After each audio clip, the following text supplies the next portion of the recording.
এখন বক্তব্য রাখার জন্য আহ্বান করছি জনাব সালাউদ্দিন, মাননীয় স্বরাষ্ট্রমন্ত্রী। আপনার সময় 15 মিনিট। মাননীয় স্পিকার, আপনাকে ধন্যবাদ। আলহামদুলিল্লাহ, আসসালাতু ওয়াসসালামু আলা রাসূলিল্লাহ। আবারও আলহামদুলিল্লাহ, অন্তত পক্ষে মাননীয় বিরোধী দল জামায়াত ইসলাম ইসলামী ব্যাংকের মালিকানা দাবি করেন নাই। আপনারা বলেছেন যে ন্যায় নীতির পথে ফেরত আসতে হবে। ওই ন্যায় নীতির পথে ফেরত আসার জন্যই বাংলাদেশ ব্যাংক ব্যবস্থা গ্রহণ করবে। মাননীয় স্পিকার,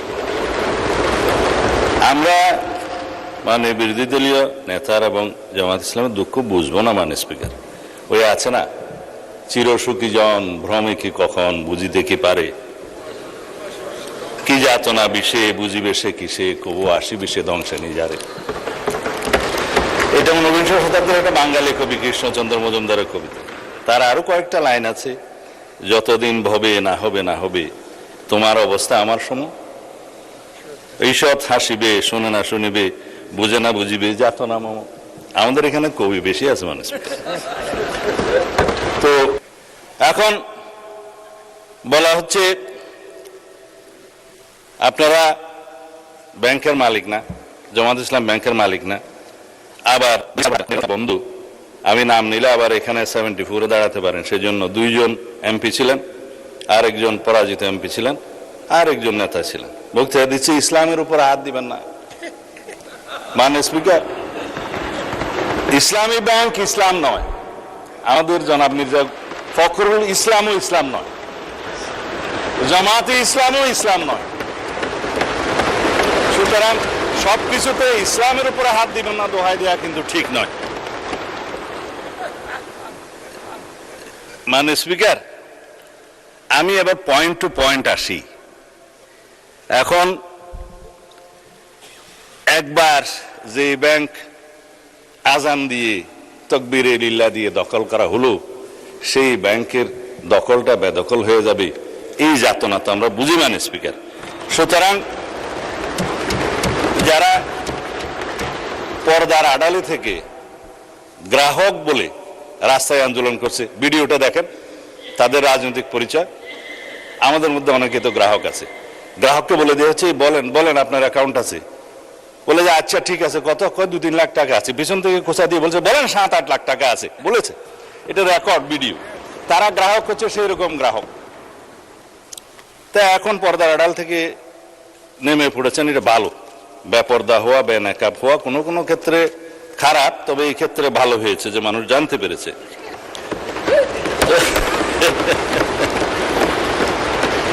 মানে স্পিকার,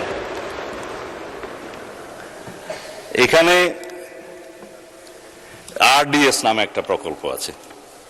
সেই প্রকল্পের, এটা হচ্ছে ইসলামী ব্যাংকের একটা ফ্ল্যাগশিপ প্রকল্প। এই প্রকল্পের মূল হচ্ছে পল্লী উন্নয়ন প্রকল্প নামে, যেখানে 5,000, 10,000, 20,000 টাকা পর্যন্ত লোন দেয়া যায়। নারী গ্রাহকের সংখ্যায় বেশি। ভোটের আগে 10,000 টাকা করে অনেক নারীকে দেয়া হয়েছে। লাইনে আমার এক ভোটার জিজ্ঞেস করছে, আমার এক কর্মী, মা আপনি কোথায় দিবেন? বলছে যে বাবা, বলছে কোরআনের দল না দিলে তো জান্নাতে যাওয়া যাবে না, 10,000 টাকাও দিয়েছে, বলেছে এটা মাফ হয়ে যাবে, আরো 10,000 টাকা পাবো। এইভাবে মাননীয় স্পিকার, মুনাস হিসাবে দাঁড়িয়ে পাল্লায় ভোট দিলে জান্নাত পাওয়ার নিশ্চয়তাও দিয়েছে। এই আরডিএস প্রকল্পের মধ্যে কত হাজার কোটি টাকা ডিস্ট্রিবিউট হয়েছে জানেন? 22,000 কোটি টাকা ডিস্ট্রিবিউট হয়েছে। 11,000 কোটি টাকা আগে দেওয়া হয়েছিল। এই 5ই আগস্ট 2024-এর পরে নির্বাচনের এই বৈতরণী পার হওয়ার জন্য আরো 11,000 কোটি টাকা দেওয়া হয়েছে, এর কোনো হদিশ নেই। তবে একজন নারী ভোটারের কথা তো বললাম। ভোটের আগে আমরা প্রায় সময় দেখছি, মাননীয় স্পিকার, আমরা তো লেজিটিমেট গভর্নমেন্ট, ভোট টুট পেয়ে জনগণ আমাদেরকে এখানে বসিয়েছে, কিন্তু ইলেকশনের দিন পর্যন্ত আমরা একটা ফেসবুক গভর্নমেন্ট দেখেছিলাম মাননীয় স্পিকার, প্রচারণার মাধ্যমে। তা আমরা এখনো মনে করছি বিরোধী দলের ভূমিকা পালন করুক, তারা স্ট্রাগল করবে সরকারি দলে আসার জন্য, নির্বাচিত হয়ে মেজরিটি পাওয়ার জন্য।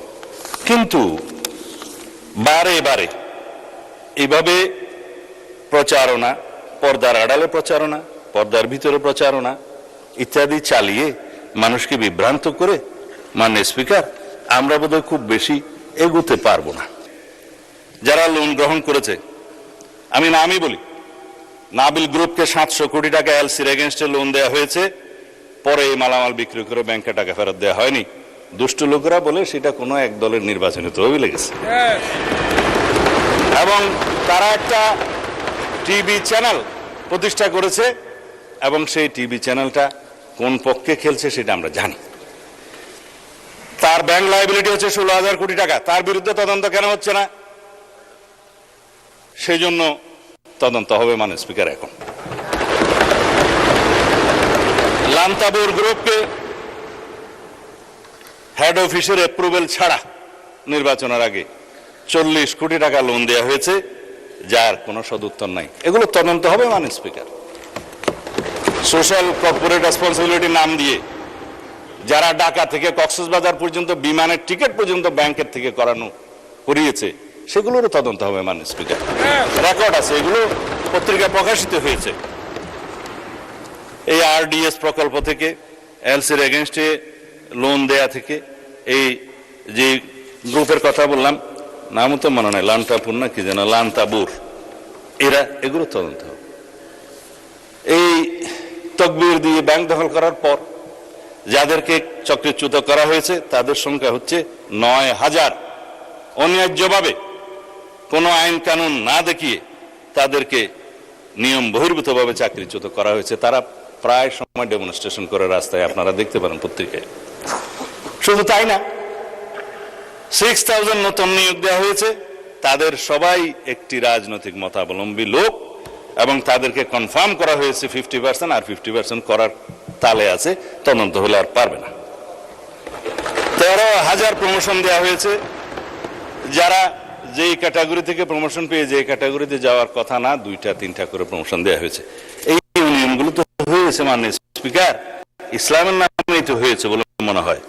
তো সুতরাং এগুলো তদন্ত হলে হয়তোবা আমাদের কারো কারো নাম ওখানে চলে আসতে পারে। এই তদন্ত হোক, টাকা কোথায় সরানো হয়েছে সেটা তদন্ত হোক। যেহেতু দাবি করা হয়েছে যে এস আলম গ্রুপের লক্ষ কোটি টাকা পাচার করার যে অভিযোগ তোলা হয়েছে, আমরা দাবি করছি মাননীয় স্পিকার, সমস্ত অর্থ পাচারের তদন্ত করা হোক, বাংলাদেশ ব্যাংকের নেতৃত্বে করা হোক। যারা বাংলাদেশের টাকা, মানুষের টাকা পাচার করেছে বিষয়ে সকলের বিরুদ্ধে তদন্ত করা হোক। শুধু অভিযোগ দিয়ে ক্ষান্ত হইলে হবে না, কিন্তু এগুলো তদন্ত করা হবে মাননীয় স্পিকার। এই যে ইন্টারিম গভর্নমেন্টের সময় দখলদারিত্বের এবং মব সৃষ্টির একটা পায়তারা যে ছিল, সেগুলোরও তদন্ত করা হবে।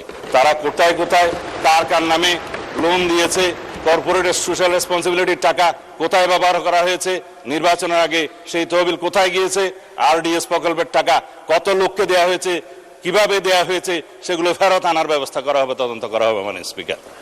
এখন সেই জন্যই বলছিলাম, কি যাতনা বিষয় বুঝিবে সে কিসে, কবু আসিবে সে ধ্বংসে নিজারে। আমরা ন্যায় নীতি প্রতিষ্ঠা করতে যাচ্ছি, আপনাদের আহ্বান মতো যে এখানে দুনিয়াতে ন্যায়ের নীতি প্রতিষ্ঠা করা হবে, সৎ পথে ন্যায় আশা করা হবে। তো ন্যায় একজনের জন্য চাইবেন, আপনাদের জন্য চাইবেন না, তা তো হতে পারে না। আমরা সকল গ্রাহকের এবং শেয়ার হোল্ডারদের স্বার্থ রক্ষা করব, ন্যায় নীতি প্রতিষ্ঠা করব, সুষ্ঠুভাবে তদন্ত করব। মাননীয় স্পিকার, শুধুমাত্র একজন চেয়ারম্যান নিয়োগকে নিয়ে যে অভিযোগ করা হয়েছে বাংলাদেশ ব্যাংক থেকে, তার প্রত্যুত্তরে বলা হয়েছে এই অফিসারের, এই চেয়ারম্যান যাকে নিয়োগ দেওয়া হয়েছে তার বিরুদ্ধে কোনো অভিযোগ প্রমাণিত হয়নি, কোনো তদন্ত নাই। যদি নতুনভাবে অভিযোগ আসে সেটা তদন্ত হবে। এখনো পর্যন্ত তো সে প্রিজাম্পশন অফ ইনোসেন্স নীতি অনুসারে তার বেনিফিটটা পাবে, যে তার বিরুদ্ধে শুধু অভিযোগ আনা হচ্ছে মৌখিকভাবে বা পত্রিকায়, সেই অভিযোগের তো তদন্ত হয় নাই। সুতরাং প্রিজাম্পশন অফ ইনোসেন্স হিসাবেই সে তার বেনিফিটটা পাবে। যদি অভিযোগ আনে, তদন্ত হবে, তখন সেটা দেখা যাবে। এবং হি হু সিক্স ইকুইটি মাস্ট। স্বরাষ্ট্র মন্ত্রণালয়ের দায়িত্ব পালন করছে, আমাদের কাছে সমস্ত কিছু রাখতে হয়। এই সমস্ত তদন্ত ভিডিও সহ অডিও সহ সবকিছু আছে। মাননীয় বিরোধী দলীয় নেতা এক জায়গায় বক্তৃতা দিয়ে বলেছেন, তার বুকের উপর দিয়ে যাবে, যদি টিয়ার গ্যাসগুলি করতে হয় আমার উপর দিয়ে যাবে, আমি গ্রাহকের সেবা নিশ্চিত করবো। গ্যারান্টেড মাননীয় বিরোধী দলীয় নেতা, গ্রাহকদের আমানতকারীদের স্বার্থ নিশ্চিত করার জন্য আমরাও বুক পেতে দেবো, শুধু আপনি কেন। সুতরাং ন্যায় নীতি প্রতিষ্ঠা করা হবে। আজকে ইন্টারেস্টিংলি দেখছি আমাদের এনসিপির বন্ধুরা কেউ নাই। আপনারা জামায়াত ইসলামকে কি তারা এনসিপি অ্যাভোট করলো কিনা জানি না, কেউ বক্তৃতাও দেয় নাই। আমি চেয়ারগুলো খালি দেখে বলতেছি মানে স্পিকার। তবে এখানে একটা দাবি রাখি, অন্যায্যভাবে যাদেরকে চাকরিচ্যুত করা হয়েছে তাদের সবাইকে চাকরি ফেরত দেওয়ার জন্য একটা তদন্ত পরিচালনা করা হোক।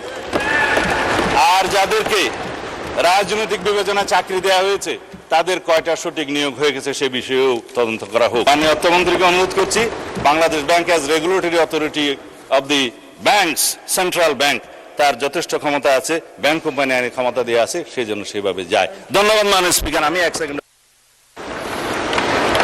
ধন্যবাদ মাননীয় স্বরাষ্ট্রমন্ত্রী।